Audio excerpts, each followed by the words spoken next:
Hello student, welcome again बेटा। अच्छा भाई, प्रीवियस लेक्चर में आपने न्यूक्लियर रिएक्शन का इंट्रोडक्शन किया था। आज हम इसकी क्लासिफिकेशन पे आते हैं, ठीक है। So nuclear reaction falls in two category, एक होता है फिशन रिएक्शन और दूसरा होता है फ्यूजन। अच्छा वो फिशन रिएक्शन का बुनियादी तौर पे मतलब ये है कि here we deal the decomposition of heavy nucleus, जो बड़ा वाला न्यूक्लियस होता है उसको हम स्मॉल न्यूक्लियाई में तोड़ते हैं। इस रिएक्शन का नाम हम रखते हैं सिंपली डीकम्पोजिशन। मिसाल के तौर पे थोड़ा सुनो, इसका जो प्रिंसिपल है ना वर्किंग, उसको मैं समझा दूं वो भी कि किस तरह से होता है, लेकिन वो पहले थोड़ा इंट्रोडक्शन लाइन जो बुनियादी तौर पे वो बता दें, उसके बाद हम आगे चलते हैं, ठीक है।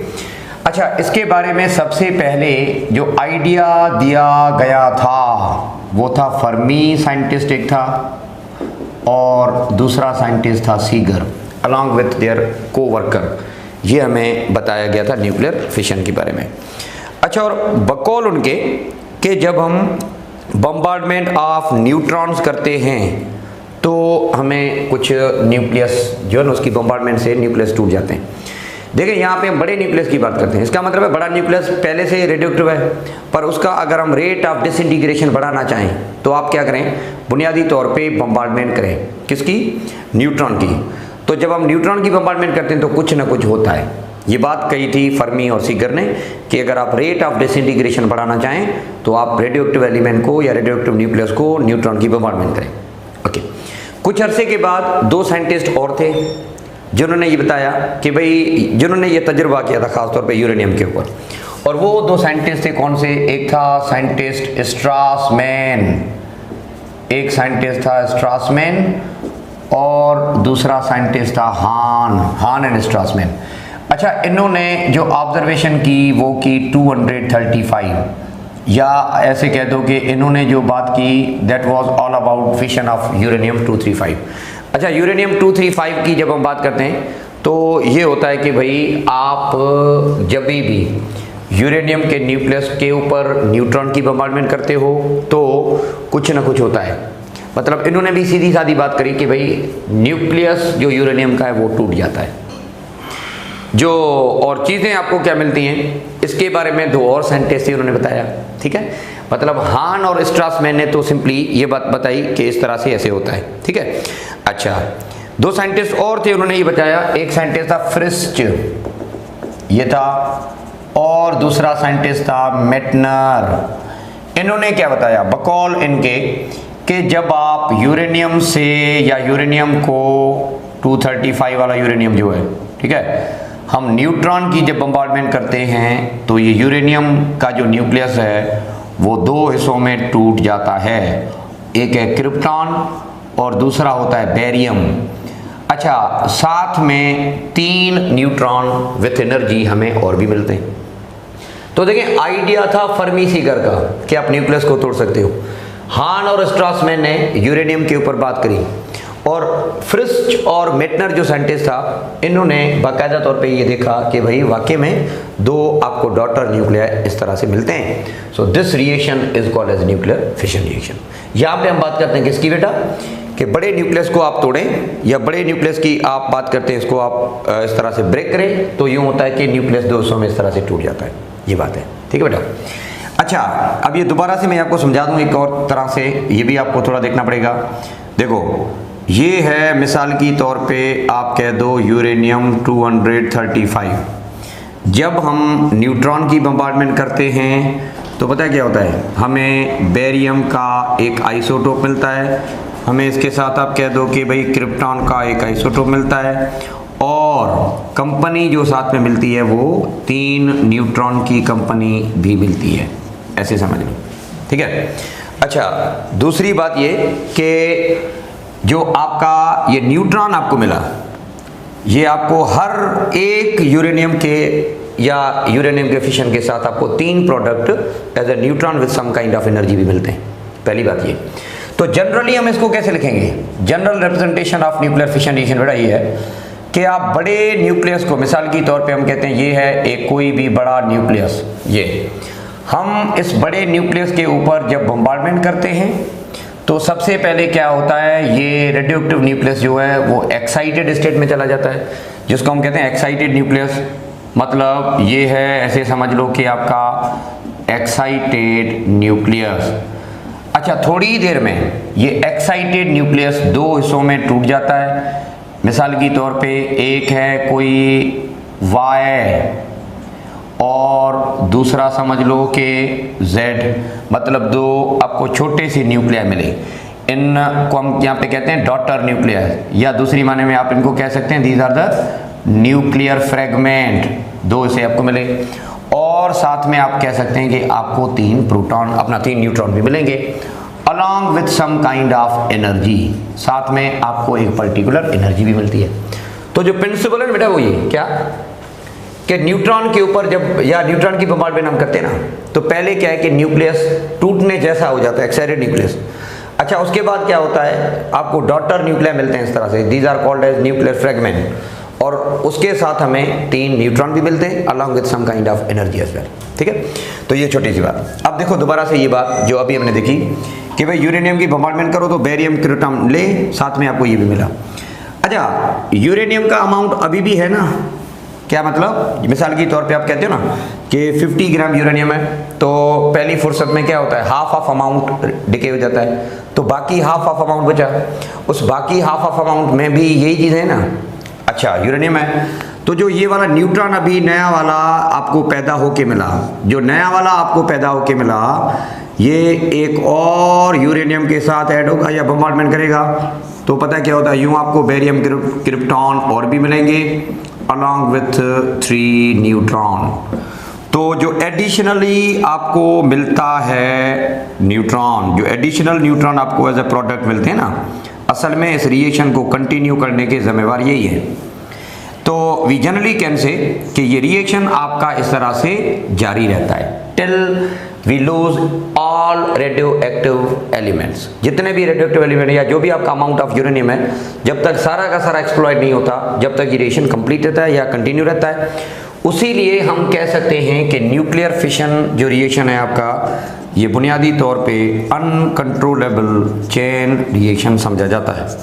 ये रिएक्शन अनकंट्रोलेबल चेन रिएक्शन है, ठीक है ना। अच्छा, अगर हम चाहें तो ये रिएक्शन हम रोक सकते हैं, क्योंकि देखिए ना, चलो ठीक है, पहली तो गलती हमसे हो गई कि मैंने न्यूट्रॉन की बॉम्बार्डमेंट करी। दूसरी गलती वहीं से खुद हो जाती है। मतलब दूसरी गलती क्या, जो न्यूली बॉर्न न्यूट्रॉन है, जो न्यूट्रॉन नए पैदा हुए, बाद में रिएक्शन को कंटिन्यू करने के जिम्मेवार वही है। जो बाद में बाकी जो 3 न्यूट्रॉन है वही जिम्मेवार हैं जो उसको कंटिन्यू कराते हैं इस तरह से, ठीक है। तो अगर आप चाहें कि ये रिएक्शन किसी हद तक रुक जाए तो आप कुछ भी नहीं करें, जो न्यूली बॉर्न न्यूट्रॉन्स हैं उनको आप एब्जॉर्ब करा लें। तो do remember it can be stopped, रोका जा सकता है बाय एब्जॉर्प्शन ऑफ न्यूट्रॉन, ठीक है। आप एक काम करें, जो बाकी न्यूली बॉर्न न्यूट्रॉन हैं उनको आप एब्जॉर्ब करवा दें, एक साइड पे कर दें, तो ये रिएक्शन जो है ना वो रुक जाएगा, क्योंकि फर्दर मोर जो बाकी यूरेनियम है उसकी फिशन नहीं होगी।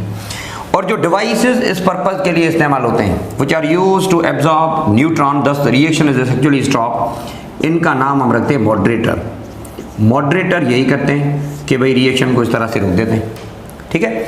अच्छा, अब मॉडरेटर में ऐसा क्या होता है, कैडमियम है एक, और दूसरा होता है graphite. Cadmium and graphite are used as a moderator for we generally can say absorption of neutron. तो यूं ये रिएक्शन आपका इस तरह से रुक जाता है, ठीक है। तो ये रिएक्शन आप सिंपली कह सकते हैं न्यूक्लियर फिशन। अच्छा, ये इस्तेमाल कहाँ पे होता है, ये आप सिंपली कह सकते हैं that is actually used in formation of nuclear bomb. जो आमतौर पे न्यूक्लियर बम है ना, उसमें से ये रिएक्शन हम आमतौर पे इस्तेमाल करते हैं। तो बड़ा सिंपल है कि heavy nucleus decomposes into smaller nuclear with huge amount of energy. ये आपका न्यूक्लियर रिएक्शन कौन सा समझा जाता है, that is called as nuclear fission, decomposition. अच्छा बाबा, इसी तरह से एक और रिएक्शन होता है बिल्कुल उसके रेसिप्रोकल, जिसको हम बोलते हैं न्यूक्लियर फ्यूजन। फ्यूजन का मतलब है कॉम्बिनेशन, एडिशन। यहाँ पे बिल्कुल उल्टा इसका रेसिप्रोकल है।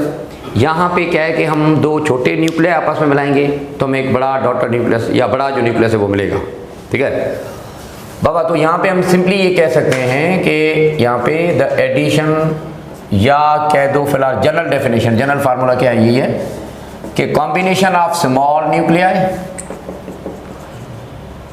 टू प्रोड्यूस हैवी न्यूक्लियस, ये आपका न्यूक्लियर फ्यूजन। अब ये किस तरह से होगा इसको हम थोड़ा देखते हैं। अच्छा, न्यूक्लियर फ्यूजन रिएक्शन आमतौर पे इस्तेमाल किया जाता है, that is used for formation of helium from hydrogen. अच्छा, हीलियम को जब हम बनाना चाहते हैं ना हाइड्रोजन से, तो आमतौर पे जो रिएक्शन कैरिड आउट होता है ना वो न्यूक्लियर फ्यूजन है, ठीक है। अच्छा चलो देखते हैं बेटा इसमें होता क्या है। मतलब हेयर वी कैन डील के दो छोटे हाइड्रोजन आप न्यूक्लियाई आपस में मिला दें तो आपको हीलियम का बड़ा न्यूक्लियस मिलेगा। तो अब हम चलते हैं इस पे कि how can we convert hydrogen into helium. अच्छा, हाइड्रोजन को हीलियम में कन्वर्ट करने के टोटल 3 तरीके हैं। Hydrogen can be converted into helium by means of 3 method. अच्छा, कौन से 3 मेथड हैं, एक एक मेथड हम पढ़ते हैं। सबसे पहला जो मेथड इसमें यहाँ पे इस्तेमाल किया जाता है दैट इज फ्रॉम ड्यूट्रॉन। जो ड्यूट्रॉन हाइड्रोजन का आइसोटोप है वहाँ से। अच्छा चलो, अब ये किस तरह से होगा थोड़ा इसको भी हम देख लेते हैं। लिसन, 2 ड्यूट्रॉन आपस में मिला दें मतलब स्मॉल न्यूक्लियाई, तो क्या हो सकता है ज़रा देखें। पॉसिबिलिटी ये है कि अगर 2 ड्यूट्रॉन आपस में मिलते हैं तो पॉसिबिलिटी ये है कि या तो ट्राइटियम बनेगा या फिर हम कह सकते हैं हीलियम का आइसोटोप बनेगा। देखिए ना 2He4 होता है हीलियम, 2He3 चार्ज नंबर 2 है तो हीलियम है, पर इसका मास नंबर अलग है या न्यूक्लियस नंबर अलग है तो ये इसका आइसोटोप होगा। देखिए पॉसिबिलिटी की जरा बात करते हैं।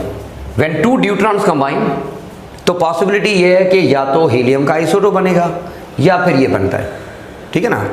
अच्छा, साथ में कुछ और भी बनता है। अब जो बाकी कुछ क्या बनेगा इसके साथ वो हम किस तरह से डिसाइड करें, उसको याद करने का तरीका बेटा ये है कि आप लॉ ऑफ कंजर्वेशन इस्तेमाल करके बाकी जो बाय प्रोडक्ट इसका होता है ना वो आप मालूम कर सकते हो। मिसाल के तौर पे इक्वेशन को बैलेंस करना सीखो। सुनो, 2 + 2 = 4, इधर आपका मास नंबर 3 मतलब एक कम है ना। चलें 1 + 1 = 2, पर यहाँ पे 2। अच्छा, चार्ज नंबर सही है मतलब बैलेंस है, पर मास नंबर कम है। जब भी ऐसे होता है ना लॉ ऑफ कंजर्वेशन को इस्तेमाल करके हम ये चेक कर सकते हैं कि आपका जो बाय प्रोडक्ट है इसके साथ वो क्या होगा। तो do remember, when mass number decreases by 1 पर चार्ज नंबर मेन सेम, तो समझ लो एक न्यूट्रॉन इमिट होगा, मतलब न्यूट्रॉन की प्रोडक्शन है, ये ध्यान रखो। अच्छा चलो, अगर ये दूसरा वाला देख लें ज़रा, 1 + 1 2, पर यहाँ पे 1 है। ओके, 2 + 2 4, पर यहाँ पे एक कम है। चार्ज नंबर भी डिक्रीजेस बाय 1 हुआ, मास नंबर भी डिक्रीजेस बाय 1 हुआ। जब ये दोनों 1 1 कम हुए इसका मतलब है आपका बाय प्रोडक्ट यहाँ पे प्रोटॉन होगा। दोबारा से समझ लें, ड्यूट्रॉन जब कंबाइन होते हैं ना तो ये होता है कि या तो हीलियम का आइसोटोप बनेगा या फिर आपको ट्राइटियम मिलेगी। अच्छा, जो मैक्सिमम पॉसिबिलिटी होती है वो ये होती है, तकरीबन ऐसे समझ लें 95% से 98% पॉसिबिलिटी यही होती है। बाकी कुछ पॉसिबिलिटी ये है कि ऐसा हो सकता है, ऑलमोस्ट 2% 1.5% ये पॉसिबिलिटी है। चलो, जो मोस्ट अबंडेंट रिएक्शन अकर होता है वो ये है ट्राइटियम वाला। तो फिर पता क्या होता है, यही आपका ट्राइटियम जो एज ए प्रोडक्ट आपको मिला, इसको दोबारा से हम एक और ड्यूट्रॉन से मिलाते हैं तो जाके हमें कंप्लीट एक हीलियम न्यूक्लियस मिलता है। अच्छा, ज़रा लॉ ऑफ कंजर्वेशन देख लेते हैं तो हमें बाय प्रोडक्ट की कहानी समझ आ जाएगी। तो देखो ज़रा, 3 और 2 5, इधर है 4, एक कम है। अच्छा, 1 और 1 2, यहाँ पे 2, मतलब मास नंबर कम हुआ ना। जब मास नंबर कम हो, चार्ज नंबर बैलेंस हो तो न्यूट्रॉन की इमिशन होती है साथ, तो आप कह सकते हो कि यहाँ पे एक न्यूट्रॉन भी इमिट करेगा। अच्छा, तो देखिए ना, हाइड्रोजन आप यहाँ पे ऑब्टेन कर सकते हो फ्रॉम व्हाट, ड्यूट्रॉन। अच्छा, हाइड्रोजन के कितने हम रॉ मटेरियल लें या how many deuterons are required to produce helium, तो आपके सामने बेटा 1H2 1H2 2 ये 3 ये 3 ड्यूट्रॉन आपके रॉ मटेरियल होंगे तो आपको हीलियम मिल सकता है। अच्छा, इस सारे प्रोसेस में प्रोटॉन कितने पैदा हो रहे हैं, गिनती कर लो ज़रा। 1 एक प्रोटॉन है। अच्छा, ट्राइटियम कितने पैदा हो रहे हैं, एक पैदा हो रहा है। न्यूट्रॉन कितने पैदा हो रहे हैं, एक ही हो रहा है, क्योंकि मोस्ट अबंडेंट जो रिएक्शन होता है ना उसकी बात अगर हम करें तो, ठीक है। तो ड्यूट्रॉन को आप इस तरह से कन्वर्ट कर सकते हो किसमें, इन टर्म्स ऑफ हीलियम। अच्छा, एनर्जी भी इमिट होती है ना साथ में, ये बात आप ध्यान रख लो। Surplus some amount of energy is also available in reaction में, कुछ अमाउंट ऑफ एनर्जी भी लिबरेशन होती है, ठीक बेटा। तो ड्यूट्रॉन से हम इस तरह से ये लेते हैं। चले, बिल्कुल इसी तरह से hydrogen can be converted into helium using proton method. तो अब हम आते हैं प्रोटियम या प्रोटॉन से हम किस तरह से कन्वर्ट करें, इसकी बात हम समझ लेते हैं। अच्छा बाबा सुनो, इसमें क्या होता है, सुनो ज़रा। अच्छा, यहाँ पे रॉ मटेरियल आपका प्रोटॉन है। एक काम करें, आप दो प्रोटॉन आपस में मिलाएं, तो पहले आपको मिलता है ड्यूट्रॉन, क्योंकि ड्यूट्रॉन आपका हार्ड वाटर से आइसोटोप मिलता है, उसकी जो अकरेंस है बहुत कम है। तो बाज़ दफ़ा हम क्या करते हैं, प्रोटॉन मिला के हम पहले ड्यूट्रॉन बनाते हैं। अगर ड्यूट्रॉन बन जाए तो आप ऊपर वाला जो रिएक्शन है वो कैरी आउट कर सकते हैं, अगर नहीं तो पहले हम ड्यूट्रॉन बनाएंगे। अच्छा, फिर क्या करना, इसी ड्यूट्रॉन से आपने एक और मिलाना है प्रोटॉन, तो आपको हीलियम का आइसोटोप मिलेगा। And finally this helium isotope is added with another proton, तो जाके हमें हीलियम का कंप्लीट न्यूक्लियस मिलेगा। दोबारा से हाइड्रोजन हाइड्रोजन से पहले ड्यूट्रॉन बनाओ, then formation of helium isotope and then formation of helium gas. चलो, बाय प्रोडक्ट का यहाँ पे मालूम करने का तरीका क्या मैं बता दूं कि भाई चार्ज नंबर चेक करो, मास नंबर चेक करो, पता चल जाएगा। तो सुनो, 1 + 1 2 बैलेंस है। अच्छा, मास नंबर बैलेंस है, 1 + 1 2, पर यहाँ पे 1 है। इसका मतलब यहाँ पे ये हुआ कि आपका जो चार्ज नंबर है ना वो 1 कम हुआ। बाबा आपको रेडियोएक्टिव रिएक्शन मैंने बता दिया कि चार्ज नंबर कम हो पर मास नंबर बैलेंस हो, तो वो डिके कौन सा कहलाता है, बीटा नेगेटिव डिके। तो उसका मतलब ये हुआ कि आपका बीटा पॉजिटिव डिके हुआ। तो जब बीटा पॉजिटिव डिके होता है ना, तो आप सिंपली कह सकते हैं कि चार्ज नंबर डिक्रीज होता है 1। It won't affect the mass, actually charge number decrease by 1। इसका मतलब ये हुआ कि बीटा पॉजिटिव डिके या पॉजिट्रॉन डिके हुआ है, जब भी आप ये कह सकते हैं। पहली बात ये। अच्छा बाबा, दूसरी बात ये कि बीटा डिके या बीटा पॉजिटिव जब भी निकलता है तो उनकी कंपनी में एक चीज़ और भी होती है जिसको हम कहते हैं न्यूट्रिनो। ये बात आप ध्यान में रख लो कि whenever positron decay occur, then some massless and chargeless particles are also part of that energetic particle as energy, उनका साथ होते हैं, जिसका नाम हम रखते हैं न्यूट्रिनो। तो जब भी बीटा पॉजिटिव डिके होता है ना, तो न्यूट्रिनो लाजमी तौर पे अवेलेबल होते हैं न्यूक्लियर रिएक्शन में, तो साथ में एक न्यूट्रिनो भी निकलेगा। तो देखो, बाय प्रोडक्ट याद करने का तरीका ये है, चार्ज नंबर बैलेंस, अपना मास नंबर बैलेंस था, ओके, चार्ज नंबर कम हुआ ना, चार्ज नंबर डिक्रीज होता है पॉजिटिव डिके में और इंक्रीज होता है नेगेटिव डिके में। चलो बाबा, दूसरा वाला जरा चेक करो। 2 + 1 3 बैलेंस है, 1 + 1 2 चार्ज नंबर बैलेंस। जब चार्ज और मास दोनों बैलेंस हों तो do remember massless and chargeless radiations are emitted, these are actually gamma। Nuclear reaction में जब दोनों बैलेंस हो जाए ना, तो you need to go through by product as gamma. Gamma निकलता है रेडिएशन के हिसाब से। अच्छा भला तीसरा वाला चेक कर लेते हैं। 3 और 1 4, charge number mass number balance है। 2 और 1 3, पर यहाँ पे 2 है, चार्ज नंबर आपका 1 कम हुआ। चार्ज नंबर कम हुआ इसका मतलब है बीटा पॉजिटिव डिसइंटीग्रेशन, और बीटा पॉजिटिव अकेला नहीं निकलता, इसके साथ एक कंपनी होती है जिस चीज़ की मैंने अभी आपको बताया, दैट इज़ व्हाट यू से के न्यूट्रिनो। तो न्यूट्रिनो भी एक साथ इनके साथ निकलते हैं, ठीक है। तो देखिए ना, हमें हीलियम मिल गया, तो small nuclei are added together to produce heavy nucleus. अच्छा, अगर आपसे पूछा जाए कि भाई प्रोटॉन मेथड से हमें रॉ मटेरियल प्रोटॉन कितने चाहिए होते हैं, या ये सवाल अगर आ जाए कि भाई when protons are converted into helium या if hydrogen is converted to helium using proton method, तो how many raw material of protons are needed. गिनती कर लो आप, 1 2 3 4 आपको प्रोटॉन चाहिए होंगे। इस प्रोसेस में गामा रे कितने पैदा होते हैं, एक ही पैदा होता है। इस प्रोसेस में बीटा पॉजिटिव कितने पैदा होते हैं, पॉजिट्रॉन कितने पैदा होते हैं, 2। अपना जो न्यूट्रिनो वो कितने होते हैं, सिंपली वो भी आप सिंपली कह सकते हैं 2। ड्यूट्रॉन कितने पैदा होते हैं, 1। तो ये प्रोडक्ट आपको याद करनी पड़ेगी, ठीक है। अच्छा, जो मिसिंग है ना बाय प्रोडक्ट, वो कैसे याद करें? इक्वेशन को बैलेंस करके law of conservation of charge लगाओ, फिर देखो क्या है, लॉ ऑफ कंजर्वेशन ऑफ मास या न्यूक्लियस नंबर लगा दो, चेक करो और पता चलेगा। ठीक बाबा, तो ये है, हम सिंपली कह सकते हैं प्रोटॉन मेथड। पहला था ड्यूट्रॉन मेथड और दूसरा प्रोटॉन। नंबर 3, तीसरा वाला जो है ना, इसको हम कहते हैं carbon nitrogen cycle. Third one जो है ये होता है कार्बन नाइट्रोजन साइकिल।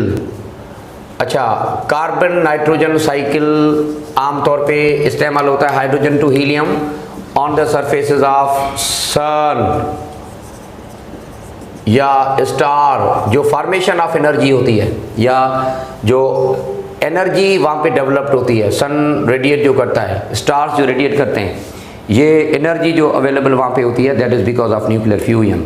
और न्यूक्लियर फ्यूजन में भी कौन सा प्रोसेस? कार्बन नाइट्रोजन साइकिल, जो कि अभी हम डिस्कस करना चाहते हैं। ठीक बाबा, तो इसको थोड़ा देख लेते हैं। अच्छा, कार्बन नाइट्रोजन साइकिल में सबसे पहले हमें क्या है कि कार्बन और नाइट्रोजन को एज अ कैटलिस्ट इस्तेमाल करके हाइड्रोजन को हीलियम में हम कन्वर्ट करना चाहते हैं। और जो आपका मेन हाइड्रोजन का आइसोटोप इस्तेमाल होता है, that is all about we can say proton. Okay बेटा, पहले क्या होता है, कार्बन का स्टैंडर्ड 612 आप हाइड्रोजन के साथ मिला दो, कार्बन को हाइड्रोजन से हम मिलाते हैं तो हमें पता क्या है, नाइट्रोजन का एक आइसोटोप मिलता है 713। अच्छा, ये अनस्टेबल नाइट्रोजन का आइसोटोप है, ये नाइट्रोजन का आइसोटोप अनस्टेबल है, जो खुद ही थोड़ी देर में दोबारा से कार्बन में कन्वर्ट हो जाता है, कार्बन के आइसोटोप में 613 में। ठीक है ना, खुद ही डिसइंटीग्रेट होकर इस तरह से कन्वर्ट हो जाता है। फिर हम क्या करते हैं, यही वाला जो कार्बन का 613 है, इसको हम एक और प्रोटॉन के साथ ऐड करते हैं तो हमें नाइट्रोजन का स्टैंडर्ड आइसोटोप मिलता है। तो बात सुनो, कार्बन नाइट्रोजन साइकिल में सबसे पहले मैंडेटरी जो होता है, जो एम होता है, वो होता है फॉर्मेशन ऑफ नाइट्रोजन। तो जो पहले 3 स्टेप है ना, ये होते हैं फॉर्मेशन ऑफ नाइट्रोजन। देखो, पहले नाइट्रोजन हम बनाना चाहते हैं। अगर आपके पास नाइट्रोजन पहले से मौजूद है तो इसको साथ लेने की ज़रूरत ही नहीं, आप डायरेक्टली यहाँ से इस्तेमाल कर सकते हो। तो दोबारा से बेटा, carbon conversion of carbon into nitrogen है पहले, फिर आगे हम यहाँ पे मज़ीद इसको देखते हैं। अगर हमें नाइट्रोजन पहले से मिल जाए तो पहले वाले 3 स्टेप लाजमी नहीं है। ओके, चलें भाई, अब हम चलते हैं आगे। नाइट्रोजन का जो ये आइसोटोप होता है ना, इसको हम एक और प्रोटॉन के साथ मिलाते हैं, नाइट्रोजन को इसके साथ मिलाते हैं। अच्छा, दोबारा से, नाइट्रोजन अगर मौजूद होती पहले से तो हम 714 बॉम्बार्डमेंट ऑफ 1H1 यहीं से कंटिन्यू करेंगे, फिर तो ऐसे ही होगा। अगर मौजूद है तो, अगर नहीं है ना तो फिर हम इस तरह से बात करेंगे कि भाई you need to produced another one, या आप तो पहले नाइट्रोजन पहले प्रोड्यूस करें, उसके बाद आप इसकी आगे की कहानी करें। अगर नाइट्रोजन मौजूद है तो सीधा साधा हम इस तरह से ऐसे जा सकते हैं। ठीक है ना, तो ये है कि नाइट्रोजन पहले पैदा करो। ओके, दोबारा से बम्बार्डमेंट करो तो क्या बनेगा, it would be oxygen isotope 815। अच्छा, ऑक्सीजन का ये वाला जो आइसोटोप है 815, ये खुद अनस्टेबल होता है, तो ये खुद डिसइंटीग्रेट दोबारा वापस आ जाता है। अच्छा, ये डिसइंटीग्रेट किस में हो जाता है, दोबारा से आप सिंपली कह सकते हैं नाइट्रोजन का 715, नाइट्रोजन का 715 दोबारा से आ जाता है। अच्छा, फाइनली नाइट्रोजन का ये जो 715 है, इसको हम हाइड्रोजन से मिलाते हैं तो हमें हीलियम मिल जाता है इस तरह से। ठीक है, तो अब ये जो मैंडेटरी स्टेप्स हैं ये हम थोड़ा समझना चाहते हैं कि इसमें बुनियादी जो स्टेप इस्तेमाल किए गए वो बुनियादी तौर पे हैं क्या। तो देखो ज़रा, पहले क्या थे, कार्बन को नाइट्रोजन में कन्वर्ट करना था, भला फिर क्या था, नाइट्रोजन को मज़ीद कन्वर्ट करना था हाइड्रोजन या अपना हीलियम में। चलो, अब इसको बेटा चेक करना चाहते हैं। देखें, बाज़ दफ़ा MCQs जो आते हैं ना, वो न्यूक्लियर रिएक्शन में बैलेंस ऑफ रिएक्शन को दे के आते हैं। अब देखें, ये आपको काफ़ी हेल्प मिलेगी कि रिएक्शन को हम बैलेंस कैसे करें। तो you need to follow law of conservation of charge and law of conservation of mass. तो चलो देखते हैं, पहला स्टेप देखो, क्योंकि बाय प्रोडक्ट मैंने लिखे नहीं है, मैंने मेन न्यूक्लियर लिखे हैं आपकी। अब बाय प्रोडक्ट की कहानी क्या है ज़रा देखें। अच्छा, 6 और 7, चार्ज नंबर 7 है, इधर भी चार्ज नंबर 7 है। ओके, बैलेंस है, चार्ज नंबर बैलेंस है। अच्छा, 12 + 1 13 और यहाँ पे भी 13 बैलेंस है। जब बैलेंस होता है ना, मैंने अभी आपको बताया, तो you need to include gamma. तो ज़हन में रखो गामा रे इमिट होंगी। Charge number mass number balance है, इसका मतलब गामा रेडिएशन। पर अगर आप इक्वेशन में कोई मिसिंग कर दो तो कोई और बाय प्रोडक्ट आपने इंक्लूड करना पड़ेगा। तो दूसरा वाला स्टेप देखो बेटा, ये मास नंबर 13, इधर भी 13, मास नंबर बैलेंस है, ओके। अच्छा, चार्ज नंबर है 7 पर यहाँ पे 6, चार्ज नंबर 1 कम हुआ ना। भला कौन सी डिके है जिसमें चार्ज नंबर कम होता है? Beta positive decay. इसका मतलब ये हुआ कि यहाँ पे बीटा पॉजिटिव डिके मिलेगा। और बीटा पॉजिटिव जब भी मिलता है तो मैंने अभी आपको बता दिया कि neutrinos are accompanied as well. तो न्यूट्रिनो पैदा होंगे डेफिनेटली। चलो भाई, अब आगे वाला देखें ज़रा। 13 + 1 14, मास नंबर बैलेंस है। 6 + 1 7, चार्ज नंबर भी बैलेंस है। जब दोनों कंजर्व हैं तो you need to include gamma, या ऐसे समझ लो कि गामा साथ निकलते हैं, okay. Next, charge number 7 + 1 8, balance है। अच्छा, 14 + 1 15, ये भी बैलेंस है। तो दोनों बैलेंस हैं, तो दोबारा से वही बात कि भाई गामा रेज निकलेंगे, ओके बेटा। नेक्स्ट में, अच्छा, चार्ज मास नंबर है 15 और इधर 15, चार्ज नंबर 8 और पर 7, एक कम हुआ ना। जब एक कम हुआ इसका मतलब ये है कि बीटा पॉजिटिव डिसइंटीग्रेशन है। बीटा पॉजिटिव डिसइंटीग्रेशन जब भी होती है तो उसके साथ एक और चीज़ निकलती है जिसको हम बोलते हैं न्यूट्रिनो। तो न्यूट्रिनो उसके साथ निकलेंगे। फाइनली बेटा, ये आपका 15 + 1 आपका 16, पर इधर 7 + 1 8।